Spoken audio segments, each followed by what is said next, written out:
지난주에 13년 만에 하나님께서 아브라함에게 나타나셨습니다. 무능력하고 또 꿈을 잃고 살아가는 그런 아브라함에게 엘샤다이 하나님, 전능하신 하나님, 또 어떤 것이든 다 공급해 주실 수 있는 풍성한 하나님의 모습으로 아브라함에게 나타나셨습니다.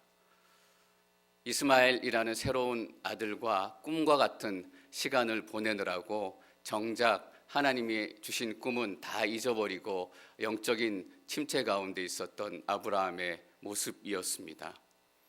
우리가 영적인 침체에 있을 때, 하나님의 꿈을 잃어버렸을 때 하나님께서 일하기 시작하신다라는 것을 새롭게 깨닫습니다. 또 하나님께서는 언제 일하시나요? 우리가 간절한 마음으로 하나님의 도움이 필요합니다. 하나님 도와주십시오. 하나님을 잊지 않고 하나님의 이름을 부르짖을 때 하나님께서는 우리 가운데 역사하십니다. 또 하나님께서 언제 역사하십니까? 아브라함이 하나님을 몰랐을 때, 그때부터 이미 하나님께서는 아브라함의 인생을 준비시키시고 계획하시고 마음을 다잡게 하셔서 아브라함에게 새로운 꿈을 주시기 시작하셨습니다. 하나님께서는 우리가 하나님을 몰랐던 그 시간부터 우리 인생 가운데 역사하셨던 것입니다. 그러고 보니까 이런 결론이 자연스럽게 내려져요. 하나님께서는 24시간, 일주일, 1년 내내 우리 평생의 삶 동안 한 번도 쉬신 적이 없다라는 것입니다. 시편 기자는 시편 121편에서 이렇게 하나님을 찬양하고 노래하고 있습니다. 시편 121편 말씀 저희가 같이 읽습니다. 4절부터 시작. 이스라엘을 지키시는 그분은 졸지도 않으시고 주무시지도 않으신다. 여호와는 너를 지켜주시는 분이시니 여호와께서 내 오른손에 그늘이 되신다. 낮의 해와 밤의 달도 너를 해치지 못하리라. 사랑하는 성도 여러분, 하나님께서는 졸지도 않으시고 주무시지도 않으시는 분이십니다. 저희가 노느라고는 밤을 새워봤지만 기도하느라고는 밤을 새워본 게 언제 일인지 모르겠습니다. 하나님께서는 우리 생각 때문에, 우리를 향한 사랑 때문에 졸지도 않고 주무시지도 않습니다. 낮의 해와 밤의 달도 우리의 인생을 해치지 못할 것입니다. 우리의 힘으로 들짐승이나 또 맹수들은 이겨볼 수 있을지 모르겠어요. 그러나 저 멀리 있는 해, 또 저 멀리 있는 달에게서 오는 그런 능력들은 우리가 어쩔 수 없이 감당해야 되고 또 그 가운데 우리의 인생을 맡겨야 하지만 하나님께서는 해와 달도 다스리시는 분이십니다. 여러분 인생이 안심이 되지 않으십니까? 하나님께서 여러분들을 지키고 계십니다. 13년 만에 하나님께서 아브라함에게 나타나셔서 또 한 가지 행하신 게 있습니다. 아브라함의 이름을 아브라함의 이름으로 바꾸셨습니다. 우리는 예수님 만나면서부터 우리의 이름이 바뀝니다. 그전엔 쌍둥이 아빠, 쌍둥이 엄마 이런 이름이었지만 예수님 만나고 난 뒤부터 우리의 이름은 크리스찬이 됐습니다. 크리스찬은 그리스도의 사람들이라는 뜻입니다. 이 이름이 얼마나 영광스럽고 얼마나 감격스러운 이름인지 이 시간 우리가 그리스도의 사람이라는 이 이름의 능력을 회복해야 할 때입니다. 청소년 집회를 하는데 그 집회를 인도하시는 찬양 인도자가 10대 청소년들에게 눈물로 이렇게 고백하는 고백의 소리를 들었습니다. 나는 우리 부모님들에게 그 놀라운 이름, 기독교라는 이름을 물려받았습니다. 그런데 우리는 이 기성세대는 여러분들에게 개독교를 물려주었습니다. 여러분 너무나 미안하고 죄송합니다. 여러분, 우리가 물려진 하나님의 이름은 어떤 하나님의 이름입니까? 우리는 정말 그리스도의 사람들이라는 이름을 우리 자손들에게 물려주고 있다라고 생각하십니까? 저희 집안은 물론 기독교 집안은 아니지만 그래서 저희 부모님에게 직접 믿음의 유산을 물려받은 적은 없습니다. 그러나 믿음의 선배들에게, 신앙의 선배들에게 자랑스러운 그 이름, 크리스찬, 기독교라는 이름을 물려받았습니다. 오늘 린지와 현우가 정말 하나님을 향한 사랑의 마음으로 찬양했습니다. 그 아이들에게 절대 개독교라는 이름을 물려줄 수 없습니다. 엘샤다이, 전능자 하나님의 그 이름이 우리의 간절한 기도 가운데 그 아이들에게 물려질 것을 저는 믿음으로 확신합니다. 하나님께서 아브라함에게 나타나셔서 다시 한번 약속의 말씀을 확인해 주셨습니다. 24년 전 창세기 12장에서 또 13년 전 창세기 15장에서 그리고 오늘 17장에서 똑같은 약속의 말씀을 3번 반복하십니다. 왜 3번이나 반복하실까요? 중요하기 때문입니다. 학교에서 수업을 들으면 선생님이 밑줄 짝 이거 시험에 꼭 나온다 강조하는 이유는 한 가지입니다. 그만큼 중요하기 때문입니다. 아브라함아, 네가 네 인생의 다른 것은 다 포기하고 다른 모든 것들은 잊을지라도 이 약속은 절대로 잊어서는 안 된다. 네 평생을 붙들고 갈 하나님의 약속이고 네가 이 땅에 태어난 이유이기도 하다라는 것입니다. 여러분 삶 가운데는 어떤 하나님의 약속이 3번이나 반복이 됐습니까? 하나님께서 우리를 이 땅 가운데 보내셨다면 3번이나 반복할 만큼 중요한 사명을 우리 인생 가운데 부어주시고 이 땅에 보내신 것입니다. 내게 3번이나 동일해서 반복할 만큼 중요한 약속은 없었어요. 여러분 그렇게 말씀하지 않기를 바랍니다. 하나님께서 왜 3번이나 반복하실까요? 아브라함이 잊고 있었기 때문입니다. 여러분이 잊어버린 하나님의 약속이 있지는 않습니까? 이스마엘과 꿈 같은 시간을 보내느라고 정작 하나님의 꿈은 잊어버렸던 아브라함처럼 여러분이 이 땅에 온 소명, 사명을 잃고 살아가지는 않으십니까? 여러분 그 꿈을 회복하시기를 축원합니다. 우리는 그냥 이 땅 가운데 오지 않았습니다. 어쩌다 이 땅 가운데 탄생한 것이 아닙니다. 하나님께서 태초 전부터 여러분을 작정하시고 우리가 태안에서 조성되기 그 전부터 하나님께서는 우리의 이름을 부르셨습니다. 저는 아브라함의 인생을 묵상하시면서 여러분 가운데도 이 중요한 여러분 인생의 소망이 다시 한번 기억되기를 축원합니다. 우리는 하나님의 꿈이 있는 사람들입니다. 그 꿈을 가지고 살아가는 사람들인 것입니다. 그런데 오늘 17장에서 말씀하시는 하나님의 약속의 특징이 하나 있습니다. 24년 전 12장에서 이렇게 말씀하셨어요. 보여주는 땅으로 가라. 너를 큰 민족으로 만들 것이다. 13년 전 15장에서 이렇게 말씀하셨습니다. 엘리에셀이라는 종을 데리고 오니까 약속의 자녀는 내 몸을 통해서 나올 것이다 라고 하나님께서 조금 더 구체적으로 말씀해 주십니다.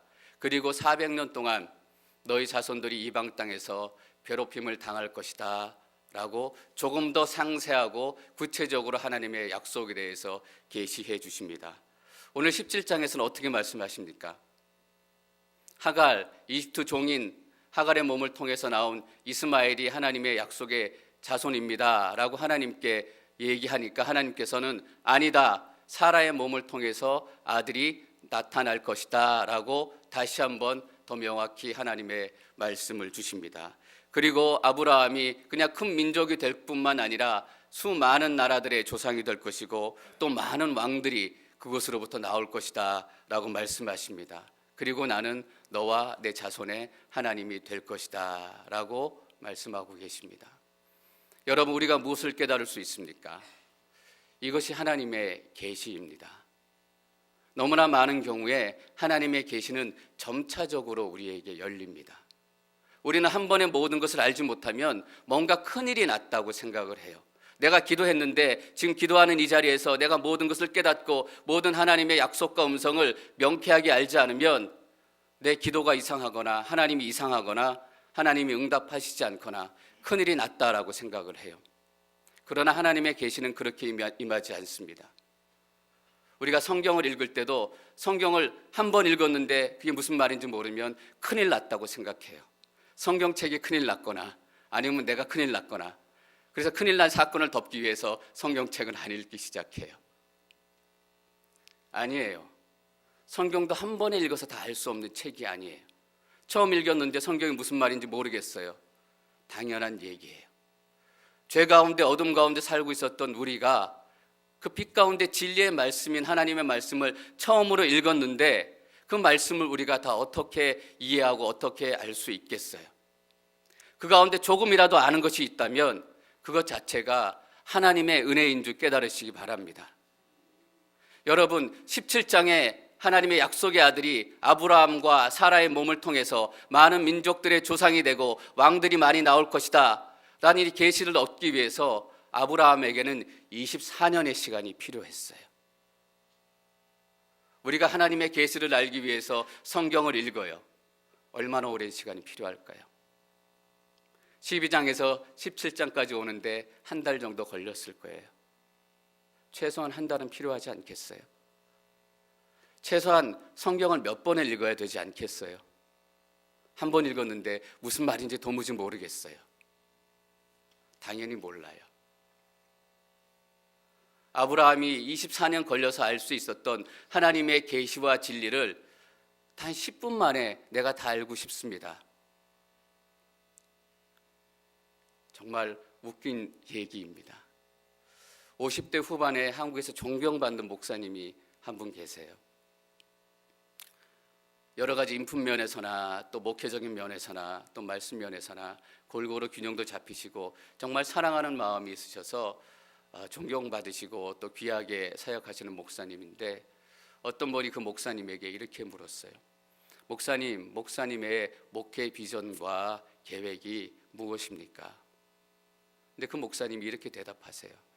이상하게 들릴지 모르겠지만 특별한 비전이나 계획이 없습니다. 그냥 예수님의 교회를 이루어가는 것이 그냥 내 늘 목회할 때 가지고 있는 마음입니다. 어떤 것이 구체적으로 제시되어지고 보여지지 않으면 왜 이 목사님이 이상하게 들릴지 모르겠지만 이렇게 말을 시작하셔야 하셨을까요? 그렇지 않으면 이상해지는 시대에 살고 있기 때문입니다.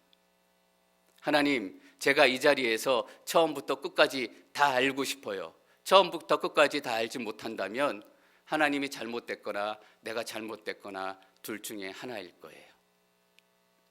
우리는 그렇게 얘기하고 있지 않습니까?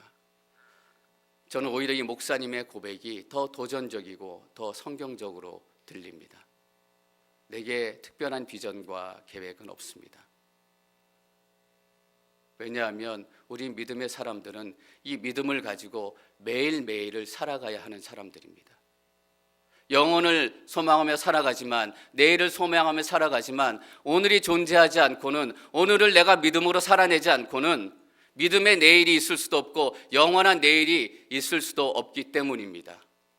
내게 일용할 양식을 주옵소서. 일용할 양식을 갖지 못하면 영원히 지낼 양식을 갖지 못하기 때문입니다. 여러분, 저는 여러분들이 먼저 일용할 양식을 구하시는 그 영성을 갖게 되기를 축원합니다. 오늘 이 시간 now 여기서 시작입니다.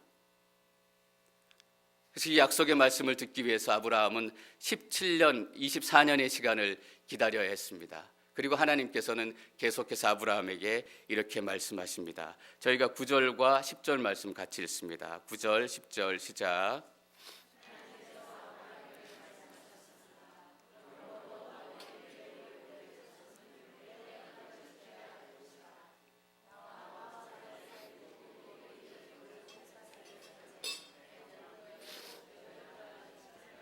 것이다. 할례를 받아야 한다. 하나님께서 아브라함에게 말씀하셨습니다. 이름 바꾸시고 바로 아브라함이라는 이름을 불러주십니다. 얼마나 감격스러운 순간이겠습니까? 하나님께서 이름을 바꾸시고 이제 새로운 이름으로 불러주십니다. 저희 전도사님도 이제 곧 안수를 받게 되실 텐데 이렇게 목사 안수 받으시면 처음에는 헷갈려요. 한 3개월 정도는 전도사님이라고 부르기도 하고 또 목사님이라고 부르기도 하고 헷갈리는데 하나님은 절대로 헷갈리시지 않는다라는 것을 오늘 보게 됩니다. 하나님은 우리의 이름을 바꾸시면 절대로 옛날 이름으로 우리를 부르지 않으세요. 옛날 이름으로 부르시지 않는다는 것은 옛날의 삶의 모습으로 우리를 기억하지 않는다라는 것입니다. 여러분은 그리스도의 사람들입니다. 하나님은 쌍둥이 엄마, 쌍둥이 아빠로 우리를 기억하는 것이 아니라 그리스도의 사람으로 우리를 기억하고 계십니다. 그리고 이렇게 말씀하세요. 그러므로 너와 내 뒤에 올 내 자손은 내 언약을 지켜야 할 것이다. 나와 너 사이에 그리고 내 뒤에 올 자손 사이에 맺은 내 언약, 곧 너희가 지켜야 할 언약은 이것인데 언약을 지켜야 한다라고 말씀하십니다. 여러분, 성경에 가장 많이 나오는 표현이 어떤 표현인지 아십니까? 하나님께서 말씀하셨다라는 표현입니다. 다시 말하면 하나님의 명령이 성경에 가장 많이 나옵니다. 우리는 어떻게 해야 할까요? 우리는 그 명령을 지켜야 하는 사람들입니다. 여기에 다른 수식어가 붙지 않았다는 것에 여러분 좀 주목하셨으면 좋겠습니다. 내가 컨디션이 좋고 기분이 좋고 상황이 괜찮을 때 이 언약의 약속을 지키고, 그렇지 않을 때는 조금 미루어도 괜찮다라고 말씀하지 않으십니다. 내가 좀 바쁠 때는 예배하지 않고, 내가 컨디션이 좋을 때는 예배하지 않고, 내 기분이 언짢을 때는 예배하지 않고, 그런 것이 아니라 하나님의 말씀이라면 내 컨디션이 좋든 나쁘든, 내 기분이 좋든 나쁘든, 나의 마음이 다운이 됐던 다운되지 않았던 그 약속의 말씀을 지켜야 한다라는 것입니다. 그리고 너희 가운데 모든 남자는 할례를 받아야 한다라고 명령하셨습니다. 여러분 잘 아시겠지만 할례는 남자 성기의 표피를 베는 것입니다. 지금 의학적인 용어로 얘기하면 포경 수술입니다. 남자의 표피를 베는데 8일 만에 베어야 한다라고 얘기하고 있습니다. 여러분, 8이라는 숫자는 새로운 시작을 의미합니다. 7일 만에 천지를 다 만드시고 8일째에 새로운 시간과 새로운 공간들이 시작이 됐습니다. 육신의 몸을 입고 태어났지만 8일 만에 하나님의 언약의 말씀을 붙들고 표피를 베어야 하는 것, 이제는 육신 가운데 있지 않고 하나님 안에 있다라는 것을, 그것이 새로운 탄생이자 새로운 출발이다라는 것을 얘기해 주고 있는 것입니다. 여러분 가운데 새로운 탄생과 축복이 시작되기를 축원합니다. 하나님께서는 그 약속과 새로운 시간들을 우리에게 주셨습니다. 누가 받느냐? 아브라함이 낳은 자손뿐만 아니라 아브라함이 낳은 자손, 그리고 그 집안에서 돈 주고 사온 이방인들도 다 할례를 받도록 되어 있습니다. 아브라함과 관련된 모든 남자들은 할례를 받아야 한다. 구원 앞에 모든 사람은 평등하고 동일한 모습으로 서게 될 수밖에 없습니다. 더 배웠기 때문에, 더 많이 가졌기 때문에 구원의 능력이 그 사람에 다르게 적용되는 것은 아닙니다. 더 유식해야 성경 말씀을 더 잘 읽을 수 있다면 누가 성경을 읽을 수 있겠습니까? 왜냐하면 우리는 다 무식하게 살아가고 있기 때문입니다. 더 많이 가져야 더 구원을 쉽게 얻을 수 있다면 누가 구원을 쉽게 얻을 수 있겠습니까? 지금 이 땅 가운데는 먹지 못하고 헐벗지 못하고 가난한 사람들이 너무너무 많기 때문입니다.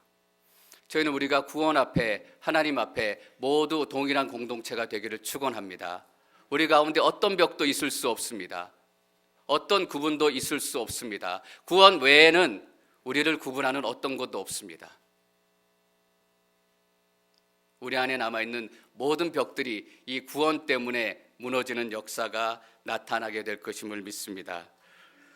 제가 11절 말씀 같이 읽습니다. 11절 시작.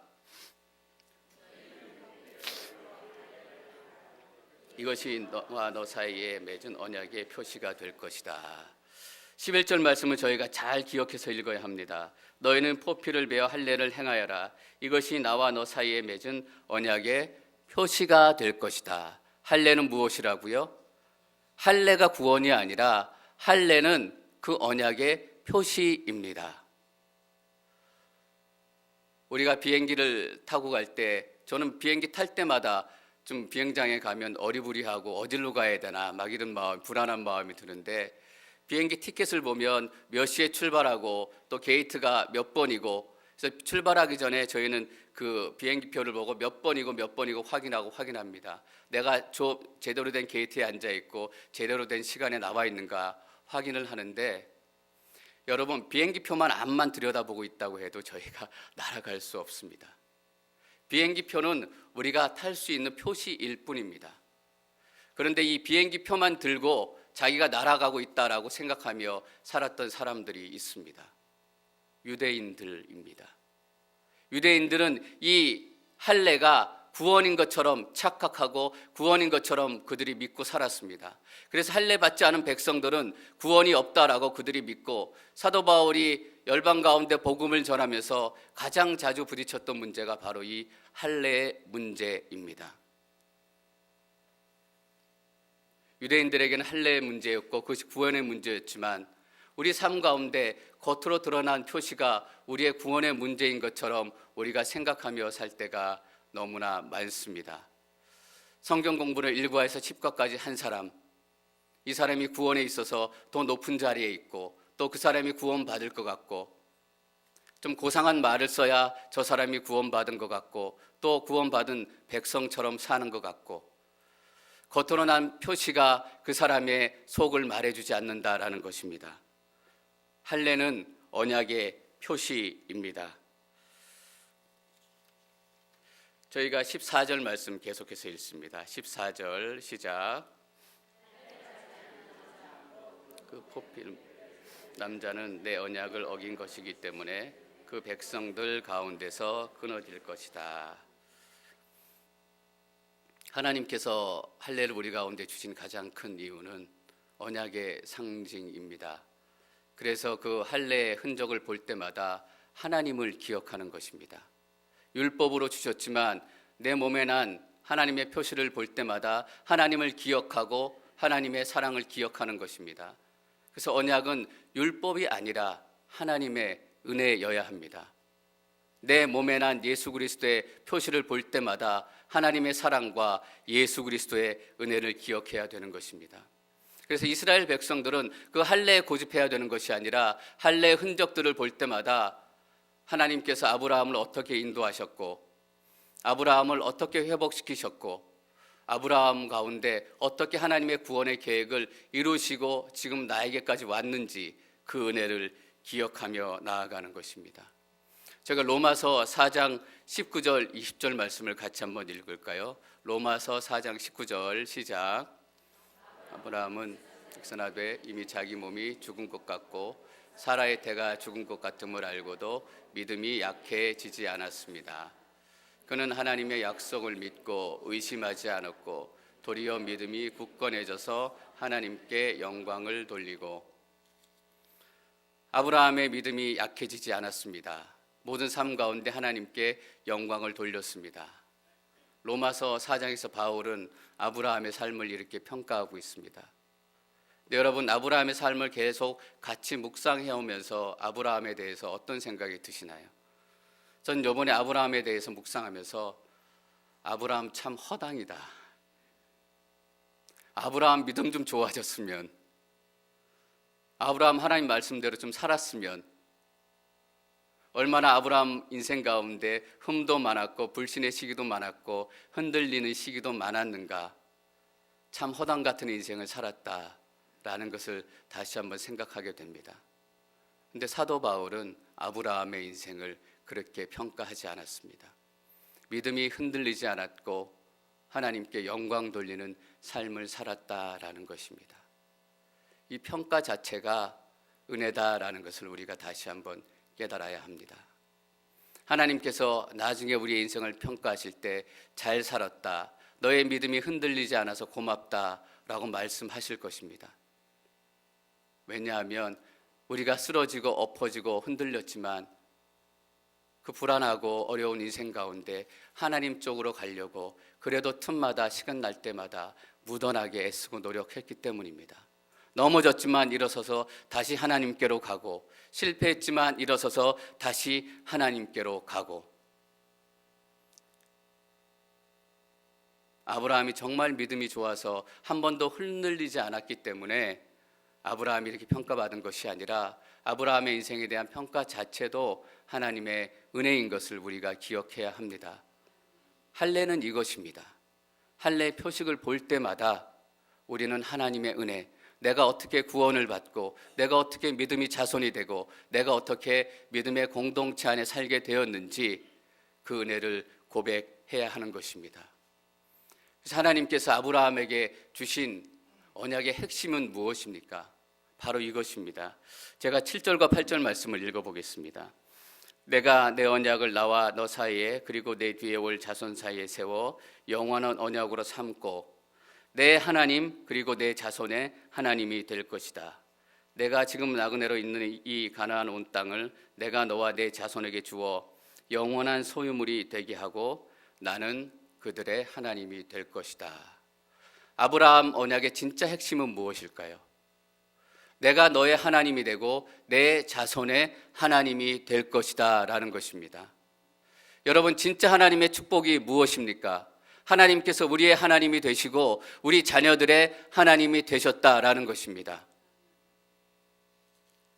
우리 삶 가운데 기쁜 일도 있었고 슬픈 일도 있었고 우리가 하나님 앞에 잘 서려고 했을 때도 있었고 하나님을 잊고 살 때도 있었지만 하나님의 언약이 될 수 있었던 것은 하나님께서 우리의 하나님이 되어 주셨기 때문입니다.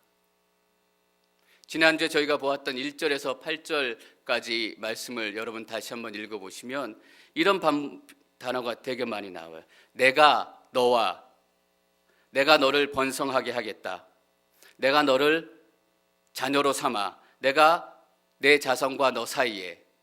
내가라는 주어가 7번, 8번 반복이 됩니다. 영어로 말하면 I will. 너가 하는 것이 아니라 내가 이 언약을 이루어 가겠다라는 것입니다. 여러분, 하나님의 언약이 우리의 삶 가운데 반드시 이루어질 것이다 라는 것을 믿을 수 있는 이유가 무엇입니까? 하나님께서 이루어 가시기 때문입니다. 우리의 기도로 이루어야 한다면 얼마나 우리가 기도해야 하겠습니까? 우리의 헌신으로 이루어야 한다면 도대체 얼마나 헌신해야 하나님의 꿈을 우리 인생 가운데 이룰 수 있겠습니까? 그런데 오늘 하나님께서는 내가 그 약속을 이루겠다라고 말씀하시는 것입니다. 언약의 상징은 바로 그것입니다. 하나님께서 그 약속을 이루겠다라는 하나님의 은혜를 기억하시기를 바랍니다. 저희가 14절 말씀을 다시 한번 읽을까요? 14절 말씀 시작. 할례 받지 않은 남자 곧 몸에 포피를 베지 않은 남자는 어긴 것이기 때문에 그 백성들 가운데서 끊어질 것이다. 할례의 의미를 또 하나 우리에게 허락해 주십니다. 할례는 믿음의 공동체, 언약의 공동체에 들어가는 표시다라는 것입니다. 그 자체가 구원을 의미하지 않지만 언약의 공동체에 들어가는 표시로 할례를 행해야 된다라는 것입니다. 우리도 지금 믿음의 공동체에 들어가는 표시로 신약시대에도 똑같이 행하는 것이 있습니다. 우리가 이때처럼 할례를 행하지 않지만 우리가 하나님을 만나고 예수 그리스도 가운데 구원을 경험하면 믿음의 공동체에 들어가는 표시로 세례를 베풀게 됩니다. 세례가 바로 그런 의미입니다. 세례를 통해서 내가 하나님의 언약의 말씀을 붙들고 믿음의 공동체에 들어갑니다. 우리는 기도로 또 축복하는 마음으로 믿음의 공동체에 들어오는 그들을 환영하고 또 따뜻하게 맞이하는 것입니다. 그런데 사도 바울은 세례에 대해서 이렇게 얘기했어요. 그리스도와 연합해 세례를 받은 우리. 세례는 그리스도와 연합하는 것입니다. 그래서 어떤 신학자는 세례를 이렇게 표현했어요. 세례는 예수님의 자리로 우리가 가는 것이다. 예수님이 어떤 자리에 계셨는지 우리가 오늘 아침에 생각해 보려고 합니다. 예수님께서 세례 받으신 이후에 어떤 자리로 가셨습니까? 약하고 허물 많고 죄 많고 병들고 고통과 혼란 가운데 있는 사람들로 가셨습니다. 세례 받은 사람들은 어디로 가야 하는가? 약하고 고통받고 비난받고 조롱받고 병든 사람들 가운데 가야 하는 것입니다. 그들이 깨어진 관계, 깨어진 삶, 깨어진 소망, 그것들을 하나님과 다시 연결시키는 영적인 사명이 세례받은 우리들에게 있는 것입니다. 그래서 이 신학자는 세례받은 우리를 이렇게 정의했어요. 세례받은 우리는 세상에 다리를 놓는 사람들이다라는 거예요. 하나님과의 관계가 깨어지고 결혼 가운데 남편과 아내의 관계가 깨어지고 자녀와 부모의 관계가 깨어지고 세상과의 관계가 깨어질 수밖에 없는 그 연약하고 아픈 인생 가운데 세례받은 우리가 찾아가서 그 인생 가운데 다리가 되어주는 것입니다. 그래서 끊어진 다리를 회복시키고 그들이 하나님과 다시 연결될 수 있도록 우리가 그렇게 살아가는 것, 그 세례받은 사람들이 살아가는 모습입니다. 그래서 우리가 가는 곳마다 끊어진 다리가 연결되어지는 역사가 나타나야 합니다. 이어진 다리를 끊는 인생이 되지 않기를 원합니다. 여러분들이 가시는 곳마다 깨어진 관계의 다리가 놓여지고, 무너진 경제적인 다리가 놓여지고, 깨어진 건강의 다리가 놓여지고. 지난주에 제가 유독히 안팎으로 좀 마음 아픈 이야기들 좀 많이 듣게 됐습니다. 여러 가정의 마음 아픈 이야기, 또 어떤 한 분의 마음 아픈 이야기들. 어떻게 그렇게 살 수 있을까? 또 어떻게 지금 그 모습으로 그 형편들을 살아갈 수 있을까? 정말 안타까운 마음, 또 속상한 마음. 근데 저도 모르게 한숨이 나오더라고요. 아, 하나님, 저도 모르게 이 고백이 나오고, 내가 한 목회자로서 어떻게 살아야 하는가? 그 이전에 한 크리스찬으로서 어떻게 살아야 하는가? 정말 제가 할 수 있는 것은 아무것도 없어요. 그 개인적인 이야기들은 너무나 개인적이기 때문에 여러분들하고 나누기는 어렵습니다. 또 근데 밖에서 너무나 또 슬픈 소식이 들려왔어요. 여러분들 기사에서 많이 봤겠지만 3살 먹은 시리아 난민이 부모님하고 같이 생명을 찾아서 자유를 찾아서 그냥 살기 위해서 도망쳐 오다가 배가 뒤집혀서 죽어서 터키의 휴양지 해변가에 밀려와서 그 죽은 시신, 그 어떤 사진보다 지난주 우리의 마음을 울컥하게 하고 비참하게 하고 분노하게 하고, 정말 제 마음 가운데도 여러 가지 생각들이 한꺼번에 몰려오더라고요.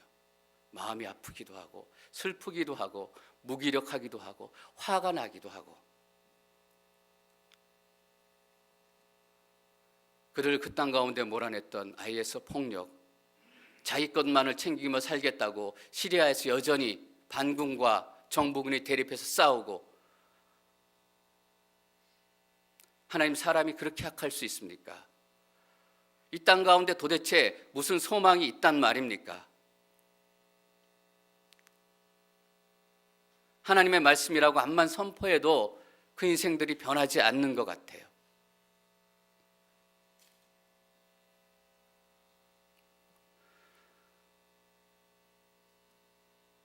그 두 아이의 사진을 제가 여러분들하고 잠깐 같이 보려고 합니다. 그 사진을 한번 띄워봐 주시겠어요? 저의 마음을 더 슬프게 하고 분노케 했던 사진이 이 사진이에요. 그 배에 빠지기 전에 이런 모습으로 살아가고 있던 아이예요. 왜 저 아이들이 죽어야 했고 저 아이들이 슬퍼해야 했고. 호주의 어떤 분이 신문에 이 아이들을 위한 조사를 실었어요. 그 조사의 첫머리가 이렇게 시작해요. 커디스, 너는 도망자도 아니고 이민자도 아니고 난민도 아니다. 너는 그냥 폭력과 전쟁을 피해서 안전하게 재밌게 놀아야 할 3살짜리 아이에 불과하다. 정말 이 땅 가운데 소망도 없고 희망도 없고 사랑도 없고 회복의 가능성도 없고. 하나님, 도대체 무엇을 해야 합니까? 어떻게 해야 합니까? 그때 하나님께서 이 소망의 말씀을 제게 떠오르게 하셨어요. 계시록 21장 3절 말씀 저희가 함께 읽었으면 좋겠습니다. 21장 3절 시작. 그리고 나는 보좌에서 큰 음성이 말씀하시는 것을 들었습니다. 보아라, 하나님의 장막이 사람들과 함께 있으니 그분께서 그들과 함께 거하실 것이다. 그들은 그분의 백성이 되고 하나님께서는 친히 그들과 함께 계실 것이다. 가만 띄워주실래요? 그들은 그분의 백성이 되고 하나님께서 친히 그들과 함께 계실 것이다. 우리가 오늘 읽었던 말씀 가운데 들어있는 말씀이에요. 하나님께서 아브라함에게 이런 약속 주셨잖아요.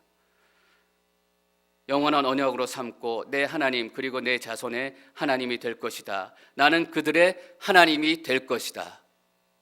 여러분, 놀랍지 않으세요? 저는 이 말씀을 다시 한번 떠오르며 읽으면서 너무너무 놀랐어요.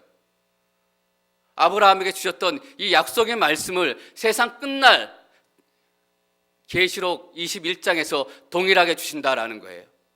여러분, 창세기 17장에서 계시록 21장까지 새하늘과 새 땅이 이 땅 하늘을 덮을 그 시기가 몇 천 년이 될지 더 오랜 시간이 될지 우리는 알 수 없어요. 그러나 최소한 우리가 알 수 있는 것은 몇 천 년이 흘러도 하나님께서는 아브라함에게 주셨던 그 약속의 말씀을 잊지 않고 계신다라는 거예요. 세상의 마지막 끝날까지 아브라함에게 주셨던 이 약속의 말씀을 동일하게 새하늘과 새 땅을 맞이하는 그 하나님의 백성들에게 허락하고 계신다라는 거예요. 놀랍지 않으세요? 아브라함은 10년 만에 하나님의 약속을 잊었어요. 하나님은 몇 천 년이 지나도 몇만 년이 지나도 이 약속을 잊지 않으시는 거예요. 이 세상에는 꿈도 소망도 희망도 없어요. 그래서 이 하나님의 약속의 말씀이 우리 가운데 있어요. 저희가 계시록 21장 4절 말씀 계속해서 읽을까요? 21장 4절 시작. 그들의 눈에서 모든 눈물을 닦아주실 것이며 더 이상 죽음이 없고 다시는 슬픔이나 우는 것이나 아픈 것이 없을 것이다. 이는 처음 것들이 지나갔기 때문이다. 지금 우리는 이 아픔 때문에 울어야 해요. 이 고통 때문에 울어야 해요. 이 아이를 잃은 부모, 이 현장을 지켜본 모든 사람들이 동일한 눈물을 흘렸을 거예요. 그러나 하나님께서 우리에게 약속하시는 건 뭐예요? 더 이상 너희들이 울지 않게 될 것이다. 더 이상 고통스럽지 않게 될 것이다. 더 이상 죽지 않게 될 것이다. 여러분, 할례받은 유대인들은 하나님의 마음을 몰랐어요. 나는 할례받은 사람이다. 하나님께 선택받은 사람이다. 그리고 자신을 세상 가운데 자랑하며 살았어요. 그러나 할례받은 사람, 세례받은 사람의 진짜 모습은 뭐예요? 다리를 놓는 사람이에요.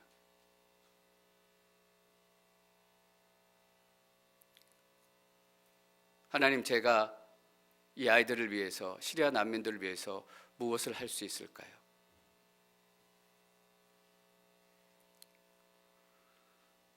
저는 그래서 말씀을 준비하면서 또 기도하면서 시리아 난민들을 돕기 위해서 헌금을 좀 했으면 좋겠다라는 그 마음이 들어요.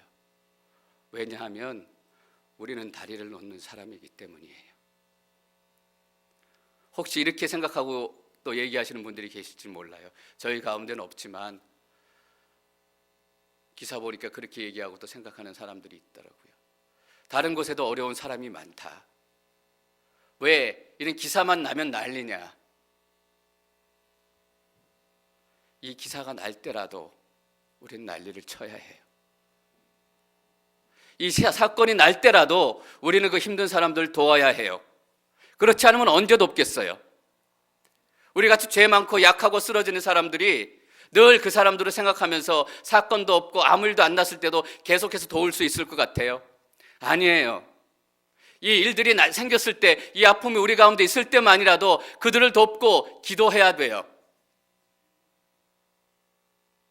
오늘은 이 사람의 다리가 되어주고 내일은 저 사람의 다리가 되어주고,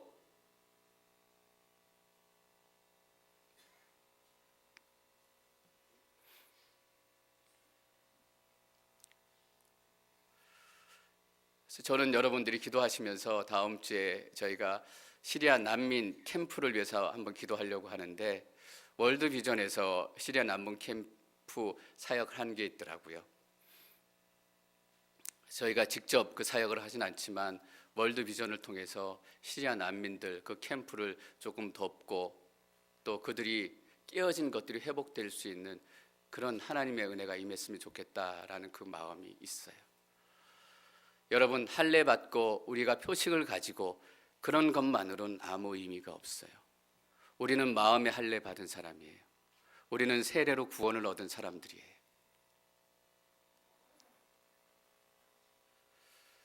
여러분, 하나님께서 마지막 때까지 우리의 하나님이 되시고 우리와 함께 하실 것을 믿으시기를 바랍니다. 그 시간에는 우리는 눈물도 없고 아픔도 없고 죽음도 없습니다. 그러나 우리는 그 시간만을 바라보며 살아가는 사람들이 아니라 그 시간을 지금 오늘 살아가는 사람들입니다. 지금 다리를 놓아야 하고 지금 회복에 참여해야 하고 지금 예수님이 있는 자리에 우리가 내려가야 합니다. 여러분, 예수님이 지금 어디 있을 것 같아요? 예수님은 그 캠프에 가 계세요. 예수님이 어디 있을 것 같으세요? 쥐고 약하고 병든 사람들 사이에 가 계세요. 우리가 예수님 곁으로 가기 위해서는 반드시 그 사람들을 만나야 해요. 그렇지 않으면 우리는 예수님을 만나러 가는 것이 아니라 다른 어떤 것, 허황된 꿈을 쫓아가는 거짓된 믿음 가운데 있는 거예요.